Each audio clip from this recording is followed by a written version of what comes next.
शिव समान दाता नहीं, विघ्न निवारण हार, लज्जा मोरी राखिए पार्वतारा भरतार।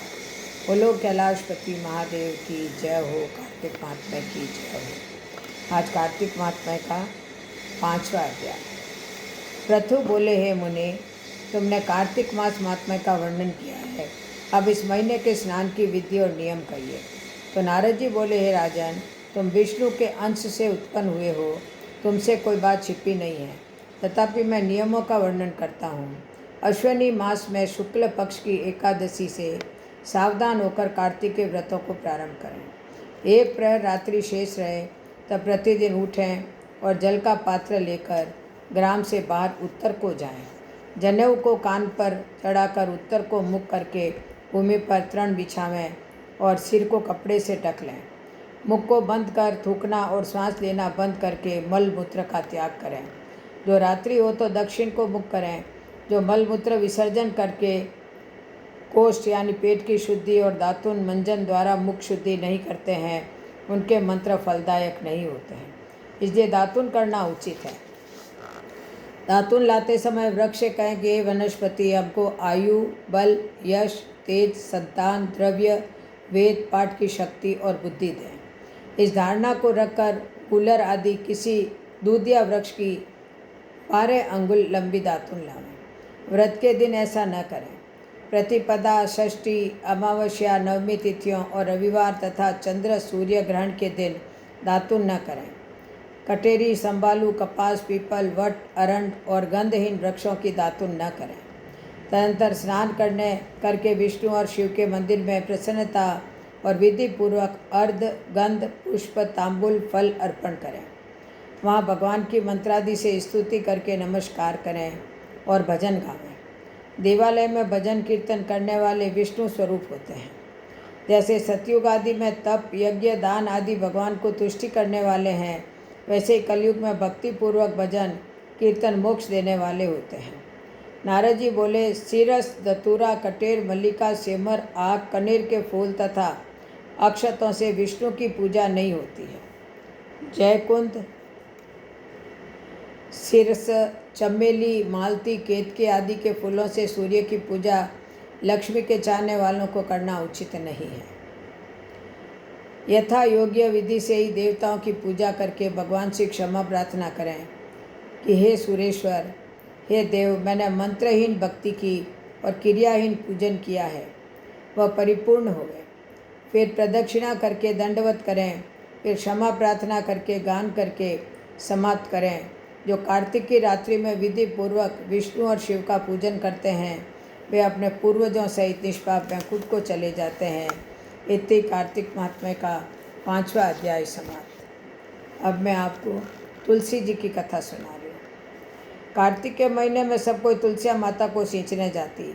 सब कोई तो सींच के आ जाती, पर एक बुढ़िया माई आती और तुलसा माता से रोजाना कहती, तुलसा माता तू सुखदाता, मैं बिड़ला सींचूँ तेरा, तू कर निस्तारा मेरा।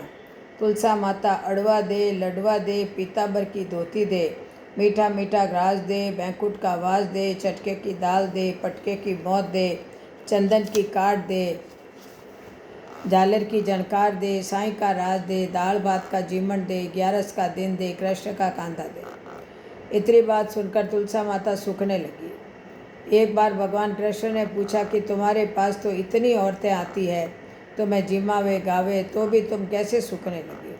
तो तुलसा माता ने कहा कि एक बुढ़िया माई आती है जो रोज़ इतनी बात कहकर जाती है।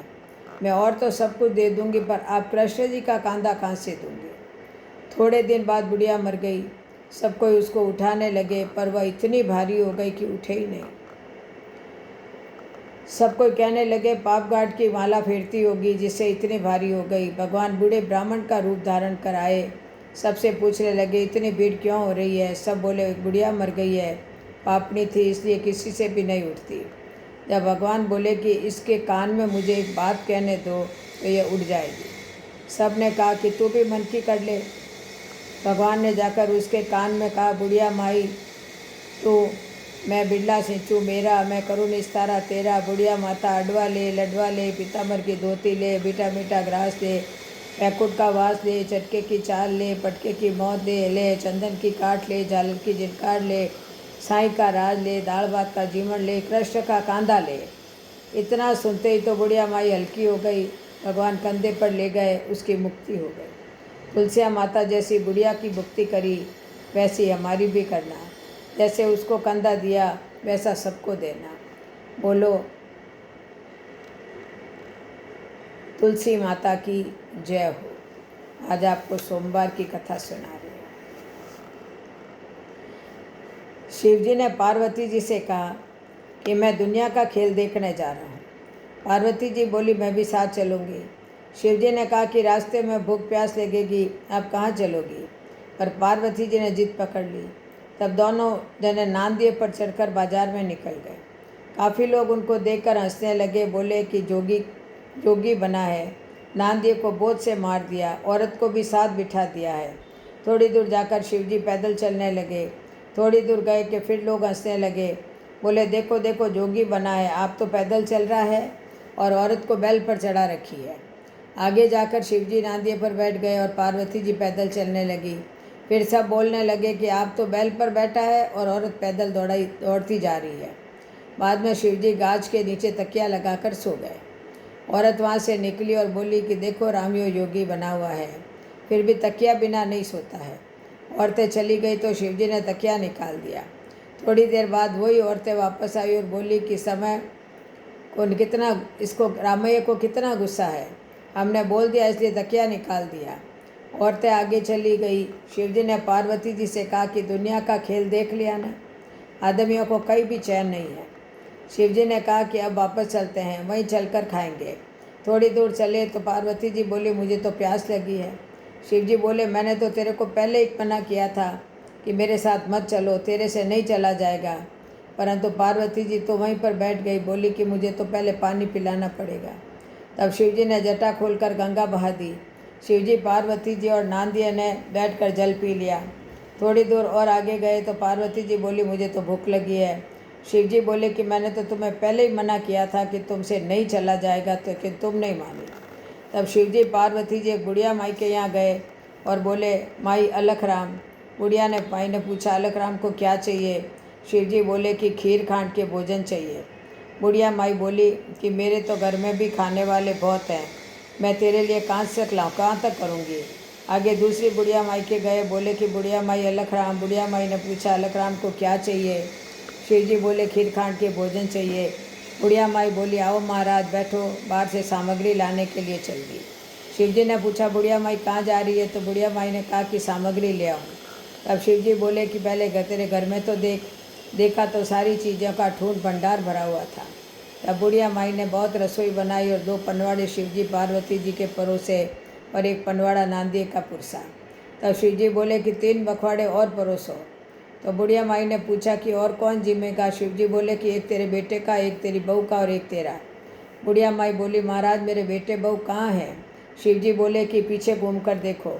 देखा तो एक 16 बरस का बेटा और बहू गठजोड़ा में खड़े थे। सब लोग झीम लिए। शिवजी पार्वती जी तो घर चले गए। बुढ़िया माई सबको प्रसाद बांटने लगी। पहले बुढ़िया माई के भी गई, वह पूछने लगी आज तेरे घर क्या था? उसने सारी बात बता दी।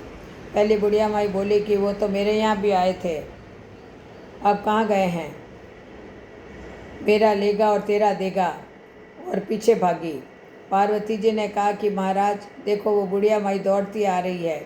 शिवजी बोले कि तुमने भी रास्ते में बहुत हैरान किया और ठहर गए।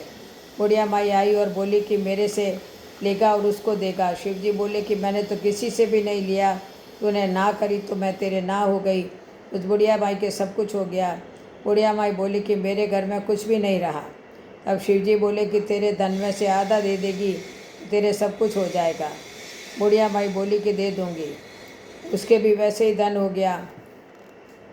उसमें से उसने आधा धन दे दिया। हे भगवान रसोई जिमाई उसको धन दिया और वैसा सबको देना। कहता ने सुनता ने उकारा भरता ने अपने सारे परिवार को देना। बोलो शिवजी महाराज पार्वती जी माता की जय हो, शिव पार्वती की जय हो। अब आपको विनायक जी की कथा सुना रही हूँ।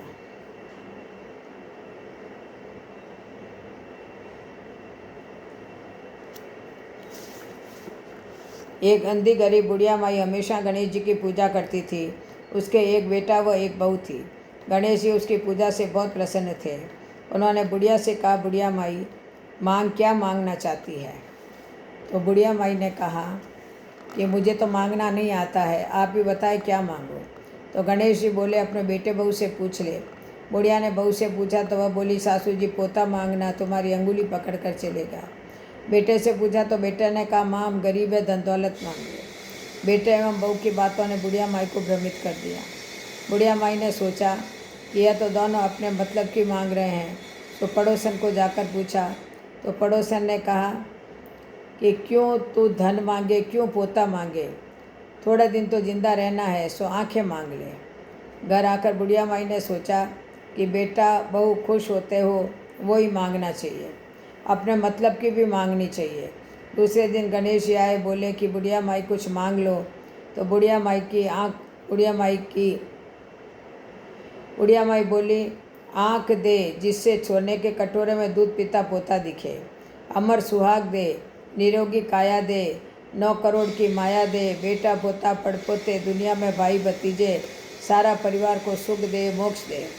गणेश जी बोले कि बुढ़िया माई तूने तो मेरे को ठग लिया, सब कुछ मांग लिया, परंतु ठीक है, इसी प्रकार सब हो जाएगा। गणेश जी महाराज अंतर्ध्यान हो गए। बुढ़िया माई के सब कुछ वैसा ही हो गया। हे गणेश जी महाराज, जैसा बुढ़िया माई को दिया वैसा सबको देना, कहता ने सुनता ने मुखारा भरता ने अपने सारे परिवार को देना। बोलो बुढ़िया माई की जय हो।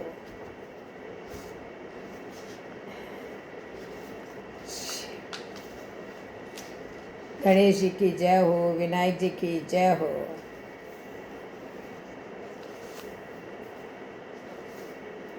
लपसी तपसी की कथा। एक लपसी था, एक तपसी था। लपसी रोजाना 1.25 सेर की लस्सी बनाकर भगवान का भोग लगाकर टाली हिलाकर जीव लेता। एक दिन दोनों में झगड़ा हो गया। लपसी बोला मैं बड़ा, तपसी बोला मैं बड़ा, क्योंकि मैं भगवान की तपस्या करता हूँ। तो नारद जी बोले कि तुम्हारा फैसला मैं करूँगा। दूसरे दिन तपसी नहाकर आने लगा तो नारद जी ने 1.25 करोड़ का मुद्रा, 1.25 करोड़ की माला तपसी के आगे गिरा दी। उसने आंखें खोलकर देखी कि माला पड़ी है, तो उसने उठाकर पैर के नीचे दबा ली। इतने में नारद जी आए, दोनों को अपने पास बिठाया। दोनों पूछने लगे कि कौन बड़ा है। तो नारद जी ने तपसी से कहा, अपना पाँव हटा। पाँव हटाते ही माला निकली। अब नारद जी बोले कि माला चुराने से तेरी तपस्या भंग हो गई है, इसलिए लपसी बड़ा है। तपसी ने कहा, मेरी तपस्या का फल मुझे कैसे मिलेगा? तो नारद जी बोले, तेरी तपस्या का फल कार्तिक नहाने वाली देगी।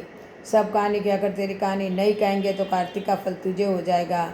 आंगी देकर तना नहीं देसी, धोती देकर अंगोछा नहीं देवे, सीधा दे के दक्षिणा नहीं देवे, ब्राह्मण जीवा के दक्षिणा नहीं देवे, दीवा चास के हाथ नहीं जोड़े तो तेरा पुण्य। कपड़ा दे के बटन नहीं लगावे, मुजरी दे के तेल नहीं लगावे, दाहिने हाथ की तरफ नाड़ा बांधे तो सबका फल तुम्हें हो जाएगा। इतना कहकर वहाँ से नारद जी चले गए। बोलो नारद जी की जय, लपसी तपसी की जय, सूर्य सोमवार में शिव जी की जय, विनायक जी महाराज की जय, कार्तिक महात्मा की जय, राई दामोदर भगवान की